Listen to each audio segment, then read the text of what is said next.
വലിയവരെന്ന് ലോകം കരുതിയവർ ഒത്തിരി ഉണ്ടായിട്ടും തിരുപ്പിറവിയുടെ വാർത്ത ആദ്യമായി കേട്ടത് പാവപ്പെട്ട ആട്ടിടയരാണ്. ദരിദ്രരും പാവങ്ങളുമൊക്കെ ദൈവത്തിനു വേണ്ടി ഹൃദയത്തിൽ വലിയൊരിടം കരുതി വയ്ക്കുന്നത് കൊണ്ടാകാം ദൈവം അവർക്ക് ചില അപൂർവ അനുഗ്രഹങ്ങൾ നൽകുന്നത്. പണവും പ്രശസ്തിയും കൊണ്ട് ഉയരങ്ങൾ കീഴടക്കുമ്പോഴേ താഴെ പാവങ്ങൾക്കിടയിലിരിക്കുന്ന ദൈവത്തെ കാണാൻ മറക്കരുത് സുഹൃത്തെ. സിംഹാസനങ്ങളിൽ നീ തിരയുന്ന ദൈവം ഇവിടെ ഒരു പുൽത്തൊട്ടിയിലാണ്.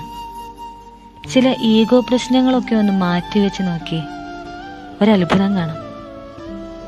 രോഗത്തിൻ്റെയും നിരാശയുടെയും ഒറ്റപ്പെടലിൻ്റെയും ഒക്കെ നമ്മുടെ ദാരിദ്ര്യ തീരങ്ങളിൽ ഈശോ വന്ന് നിൽപ്പുണ്ടാവും. ഈശോയെ, ദാരിദ്ര്യ ദുഃഖം അനുഭവിക്കുന്നവരുടെ തോളിൽ കൈയിട്ട് നടക്കുന്ന നിന്നെ കാണാൻ എൻ്റെ അകക്കണ്ണുകളെ തുറക്കണേ. അങ്ങനെ ഇടയരെ പോലെ ഞാനും നിന്റെ കാര്യത്തൊഴുത്തിലേക്ക് കയറട്ടെ.